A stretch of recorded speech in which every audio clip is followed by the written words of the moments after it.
राम मंदिर के मुद्दे पर आता हूं। 22 जनवरी की तारीख इतिहास के पन्नों में दर्ज हो गई है। राजनाथ सिंह जी के लिए तारीख क्या मायने रखती है? मुझे लगता है कि 22 तारीख को रामलला की प्राण प्रतिष्ठा के बाद शायद रामलला के आशीर्वाद से यह अब सुनिश्चित हो गया है कि आगे अब राम राज्य आने की शुरुआत हो गई है।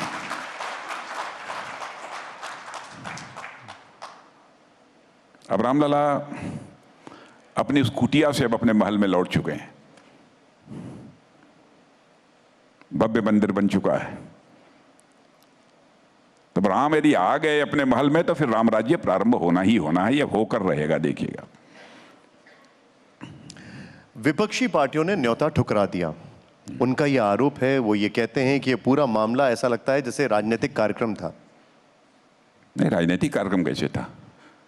निमंत्रण सभी को गया था, कांग्रेस के अध्यक्ष को भी गया था, सोनिया जी को भी गया था, सारे विपक्षी दल के सारे जितने भी राष्ट्रीय अध्यक्ष हैं सबको आमंत्रित किया गया था। यह कहना कि आमंत्रित नहीं किया गया है, यह सर्वथा गलत है। लेकिन यह कहा गया कि जो 22 जनवरी को वहां पर नहीं गया वो राम विरोधी है, सनातन विरोधी। हम लोगों ने कभी नहीं कहा किसी को। ऐसा नहीं है मतलब? हम लोगों ने किसी के ऊपर आरोप नहीं लगाया कि नहीं गया वह राम विरोधी है। किसी के ऊपर आरोप नहीं लगाया। राजनाथ जी, एक और विवाद जिस पर हम चाहेंगे आप हमें बताएं थोड़ा। यूनिफॉर्म सिविल कोड को लेकर उत्तराखंड में लागू हो चुका है, कुछ और राज्यों में तैयारी है, क्या केंद्र भी तैयारी कर रहा है? नहीं, अभी तो उत्तराखंड राज्य ने केवल किया है। अब आगे क्या होगा कुछ कह नहीं सकते। लेकिन इसमें भी मैं साफ जाहिर कर देना चाहता हूं कि 1951 से जब हम जनसंघ के रूप में अपनी भूमिका निभा रहे थे तब से सामान्य नागरिक संहिता, यूनिफॉर्म सिविल कोड हम लागू करेंगे, यह हमारे इलेक्शन मैनिफेस्टो का ही है एक मेन, जिसे कहा जाए मुख्य मुद्दा रहा है। कई मुस्लिम धर्मगुरु और कई मुस्लिम नेता, ओवैसी साहब, उनका यह कहना है कि ये हिंदू राष्ट्र बनाने की ओर पहल है। हिंदू राष्ट्र?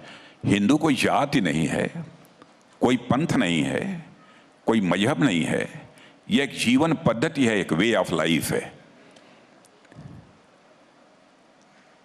और भारत में रहने वाले जो लोग हैं, मेजॉरिटी उन्हीं की है, वो एक वे ऑफ लाइफ है। भारत उसी वे ऑफ लाइफ से, उसी जीवन पद्धति से आगे बढ़ रहा है। और मैं स्पष्ट कर दूं, भारतीय जनता पार्टी जाति, पंथ अथवा मजहब की राजनीति करने वाली पार्टी नहीं है। यह इंसाफ और इंसानियत, जस्टिस और ह्यूमैनिटी, इसकी पॉलिटिक्स करने वाली है राजनीतिक पार्टी। जाति, पंथ, मजहब की हम लोग राजनीति नहीं करते। सभी अपने अपने धर्मों का पालन करें, यह हम चाहते हैं। लेकिन धर्म को लेकर भी किसी भी प्रकार का मनमुटाव नहीं होना चाहिए।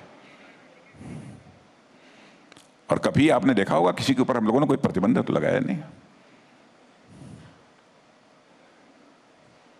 इस प्रकार के जब कुछ मुद्दे नहीं मिलते ना, मैंने कहा अब भ्रष्टाचार का कोई आरोप हमारे ऊपर लगा नहीं सकते।